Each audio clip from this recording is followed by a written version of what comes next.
Hello বন্ধুরা, কেমন আছো তোমরা সবাই? আশা করি অনেক অনেক ভালোই আছো। আর তোমাদের ভালোবাসায় আমিও অনেক ভালো আছি, কারণ তোমরা আমাকে যে পরিমাণে ভালোবাসা দিয়েছো এবং সাপোর্ট দিয়েছো তা আমি কোনোদিন ভুলতে পারবো না।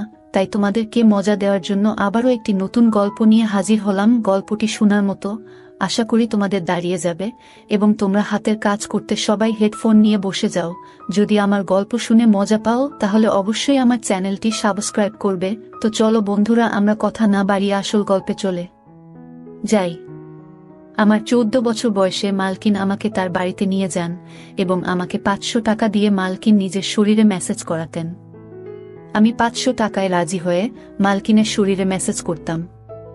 কিন্তু একদিন রাতে মালকিন বলতে শুরু করলেন, প্রতাপ, আজকে রুমের লাইটটা বন্ধ করে দাও। আমি চুপচাপ লাইটটা বন্ধ করে দিলাম। আমি জ্ঞান হারিয়ে ফেললাম যখন মালকিন, আমি যে বয়সের মধ্যে দিয়ে যাচ্ছি, এই সময়টা একটা ছেলের জন্য অনেক কঠিন সময়, কারণ তাদের মনোযোগ তাদের সামনে উপস্থিত মহিলাদের দিকে পড়ে। এমন অবস্থায় কারো শরীরে মালিশ করা আমার জন্য খুব সমস্যার সৃষ্টি করে। যখন মালকিন আমাকে তার শরীরে ম্যাসাজ করতে বললেন, কিছুক্ষণ অবাক হয়ে তার দিকে তাকিয়ে রইলাম। আমি কিভাবে এটা করব? এটা খুবই লজ্জার বিষয়। কিন্তু আমার বাবা বলেছিলেন, মালকিনের কোনো কথায় না করবি না, তিনি অনেক দয়ালু মনের মহিলা। তুই যদি তার মনে জায়গা করে নিতে পারিস তবে তিনি তোকে বেতনের চেয়েও বেশি টাকা দেবেন। তিনি আমাকে টাকা দিয়েছেন, তাও 500 টাকা, এবং বললেন, এই টাকাটা শুধু তোমার। আমি অনেক খুশি হয়েছিলাম, কিন্তু যখন তিনি আমাকে তার শরীরে তেল দিয়ে ম্যাসাজ করতে বললেন, আমি হতভম্ব হয়ে তার দিকে তাকিয়ে রইলাম। তিনি কিভাবে একটা ছেলেকে দিয়ে ম্যাসাজ করাতে পারেন? আমি কিছু বললাম না, কিন্তু অনেক নার্ভাস ছিলাম। তিনি আমাকে তার রুমে নিয়ে গেলেন, তারপরে বিছানায় শুয়ে তার শরীরে তেল দিতে বললেন। আমি যখন তার শরীর থেকে তার পোশাকটা তুলে দিলাম, তখন আমার চোখ বড় বড় হয়ে গেল। তিনি আমাকে যে তেল দিয়েছিলেন, আমি চোখ বন্ধ করে আমার হাতে কিছুটা নিয়ে তার শরীরে দিতে থাকলাম। আমার একমাত্র চেষ্টা ছিল কাজে অনেক মন দেওয়া। আমি একবারও তার শরীরের দিকে তাকাইনি, আমি শুধু চোখ নামিয়ে ম্যাসাজ করেছিলাম। আমার মনে আছে যে আমি যখন এখানে কাজ শুরু করি, প্রথম দিকে কাজের সময় অনুসারে আমি যখন মালকিনের ঘরে প্রবেশ করলাম, তখন মালকিনকে কিছুটা অন্যরকম দেখাচ্ছিল। তার চেহারায় অদ্ভুত পরিবর্তন লক্ষ্য করলাম আমি। তিনি ঘামে ভিজে যাচ্ছিলেন। আমি জানি না তার কি হয়েছিল। আমাকে দেখা মাত্রই সে হঠাৎ সোজা হয়ে আমার দিক থেকে অন্য দিকে তাকাতে থাকল। আমি কিছুটা অবাক হয়ে মালকিনের দিকে তাকিয়েছিলাম। আমার মনে হলো মালকিনের শরীরটা ভালো নেই। আমি সবসময় নীরবে মালকিনের সেবা করতাম, কিন্তু আজ আমি কিছুটা বাধা নিয়ে মালকিনের দিকে তাকিয়ে তাকে জিজ্ঞেস করলাম, মালকিন, আপনি ঠিক আছেন তো? আপনাকে অন্যরকম দেখাচ্ছে মনে হয়। আমি আমার মালকিনকে মন থেকে সম্মান করতাম এবং আমি তার জন্য চিন্তিত থাকতাম, কারণ তিনি কেবল আমার মালকিনই ছিলেন না, আমার কাছে তিনি একজন অনেক ভালো অভিভাবক ছিলেন। তিনি ছোটবেলা থেকেই আমাকে সাহায্য করেছিলেন এবং তিনি আমার দুঃখী জীবনকে সুখী করে তুলতে অনেক সাহায্য করেছিলেন। আমি কষ্টে ছিলাম, কিন্তু তার দেওয়া টাকা আমার জীবন পরিবর্তন করে দেয়। আমার বাড়ির অবস্থা পরিবর্তন হয়ে যায়। আমার প্রশ্নে মালকিন নাতে মাথা নেড়ে আমাকে আশ্বস্ত করলেন যে তিনি একেবারে ঠিক আছেন, কিন্তু তার মুখে স্পষ্ট দেখা যাচ্ছিল যে তিনি কিছু লুকাচ্ছেন এবং তিনি অনেক টেনশনে আছেন। কয়েক মাস ধরে তার বাড়িতে কাজ করছি। আজকে প্রথমবার যখন তিনি আমাকে ম্যাসাজ করতে বললেন, আমি অনেক ভয় পেয়েছিলাম, কারণ সব বাড়িতে তিনি একাই থাকতেন, না স্বামী না কোনো সন্তান। এই কথাটা শুনে আমি প্রথমে চুপ হয়ে গেলাম, কিন্তু আমি মালিশ করলাম, সারাক্ষণ আমার হাত কাঁপছিল। আমি ভেবেছিলাম মালকিন একদিনের জন্য আমাকে দিয়ে এই কাজটা করাবেন, কিন্তু এখন তিনি আমাকে দিয়ে প্রতিদিন ম্যাসাজ করানো শুরু করলেন।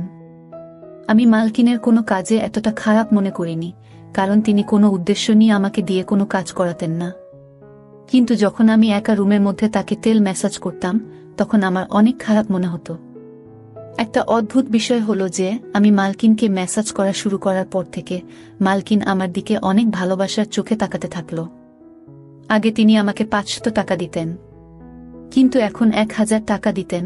তার এই ভালোবাসায় আমি বিরক্ত হয়ে গেছিলাম।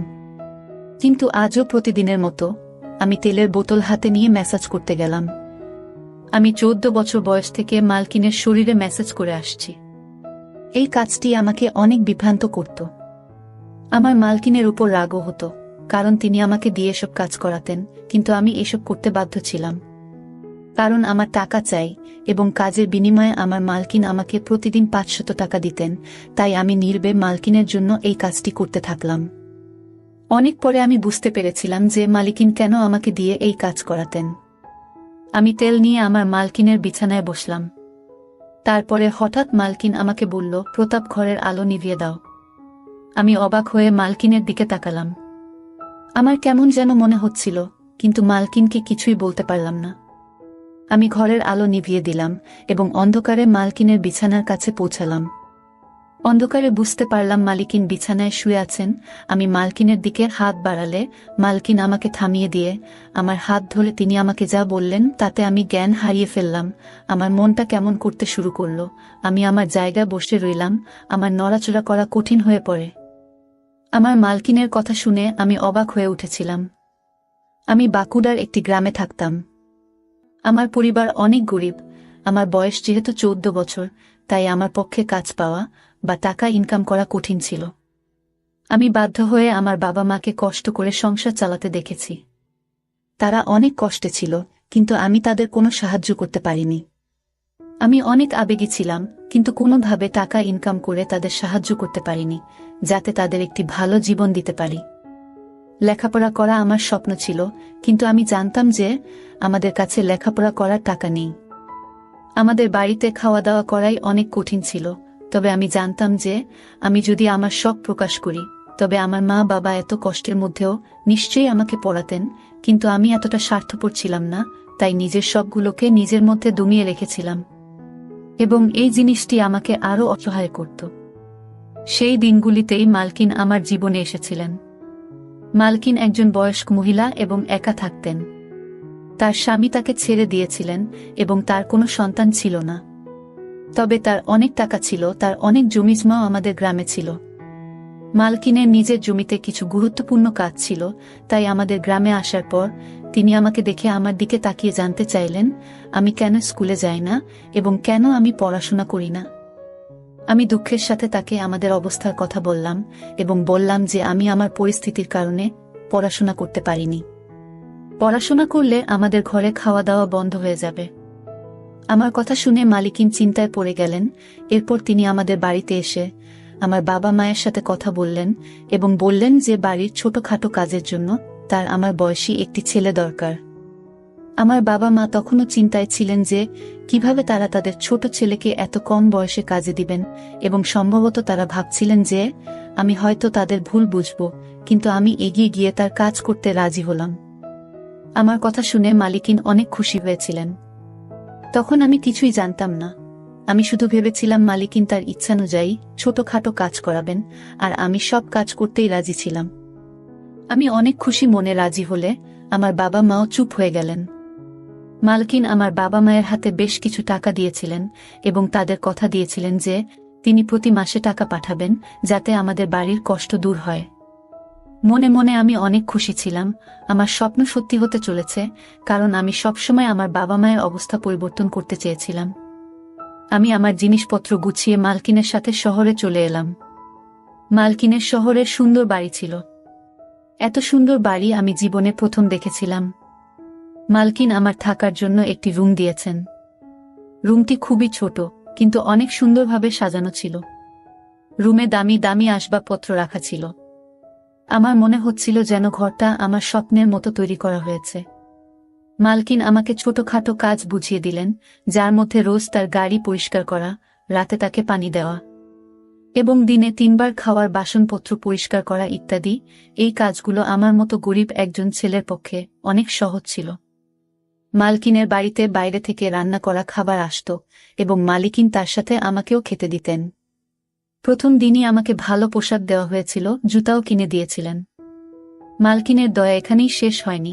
তিনি আমাকে বলেছিলেন যে তিনি খুব শীঘ্রই আমাকে একটি ভালো স্কুলে ভর্তি করাবেন, যাতে আমি আমার পড়াশোনা চালিয়ে যেতে পারি। শুনে আমি অনেক খুশি হয়ে গেলাম। কিন্তু রাত নামার সাথে সাথে মালকিন আমাকে তার ঘরে ডেকে একটি সুগন্ধযুক্ত সিসি দিয়ে বললেন, আমার শরীরে মেসেজ করো। আমি মাথা নেড়ে তাড়াতাড়ি তেল এনে মালকিনের পায়ের কাছে গিয়ে বসলাম। আমি ভেবেছিলাম যে আমাকে মালকিনের পা মেসেজ করতে হবে, এবং আমি খুশি এটি করতে রাজি ছিলাম। কিন্তু মালকিন আমাকে থামিয়ে তার শরীরের নিচের দিকে মেসেজ করতে বললেন। এটা করতে আমার লজ্জা করছিল, কিন্তু কোনোরকমে আমি মালকিনের শরীরে মেসেজ করলাম। আমি তারপর উঠে রুম থেকে চলে গেলাম। আমি ভাবলাম মালিকিন মনে হয় ক্লান্ত হয়ে পড়েছেন আর আমাকে দিয়ে মেসেজ করাবেন না, কিন্তু আমার ধারণা ভুল ছিল। আমি অনেক চালু ছেলে ছিলাম, তাই সব কাজ তাড়াতাড়ি করে ফেলতাম, কিন্তু রাত নামলেই আবার একইভাবে মালকিন আমাকে রুমে ডেকে এক শিশি তেল দিলেন। এটা ভেবে মন খারাপ হয়ে গেল যে আজকেও আমাকে মালকিনের মেসেজ করতে হবে। পা পর্যন্ত তো ঠিক ছিল, কিন্তু মালকিন আমাকে দিয়ে যেখানে মেসেজ করাতেন সেটি আমার কাছে অস্বস্তিকর ছিল। আজও আমি কোনোরকমে মালকিনের মেসেজ করে তার দিকে তাকালাম। তিনি শান্তিতে ঘুমাচ্ছিলেন। আমি বুঝতে পারছিলাম না মালকিন এতে কি সুখ পান। মালকিনের কাজকর্ম আমাকে অবাক করছিল। 3 দিন পরেই মালকিন আমাকে একটি ভালো স্কুলে ভর্তি করিয়েছিলেন। আমি আমার মালকিনের জন্য পাগল ছিলাম, কিন্তু আমার মালকিনের মেসেজ করতে ভালো হতো না। মালকিন এটি তার রুটিনে পরিণত করেছিলেন, আর প্রতিদিন সে আমাকে মেসেজ করতে বলতেন। আমি তার অনুগ্রহে ছিলাম, তাই আমি না করতে পারছিলাম না। তাই কিছু না বলে আমি আমার মালকিনকে মেসেজ করতে থাকলাম। মালকিন সম্ভবত বুঝতে পেরেছিল যে আমি তার মেসেজ বিরক্তি নিয়ে করি, সেজন্য আমার বেতন বাদেও তিনি আমাকে প্রতিদিন 500 টাকা করে দিতে থাকলেন, এবং আমি আনন্দের সাথে টাকার জন্য এই কাজটি করতে থাকলাম। এইভাবে আমি মালকিনের বাড়িতে অনেক দিন ছিলাম, এবং এখন আমি এতে অভ্যস্ত হয়ে গেছি। মালকিনের একটি ভালো অভ্যাস ছিল যে মাস শেষ হলেই তিনি আমাকে না বলেই আমার বাড়িতে টাকা পাঠিয়ে দিতেন, যা আমার বাবা মায়ের জীবনকে সহজ করে দিয়েছিল। আমিও অনেক কষ্ট করে পড়াশোনা করছিলাম যে সারা জীবন যাতে আমাকে মালকিনের মতো মহিলাদের বাড়িতে থেকে তাদের ইচ্ছা পূরণ করতে না হয়। একদিন আমি প্রতিদিনের মতো মালকিনের মেসেজ করতে তার রুমে গেলে মালকিন আমার দিকে একভাবে তাকাতে থাকলেন। তাকে মেসেজ করার সময় আমার মুখে সবসময় একটা সমস্যার ভাব থাকত, এবং আমি এভাবেই তার মেসেজ করতাম, এবং মালকিনও এটা অনুভব করতেন।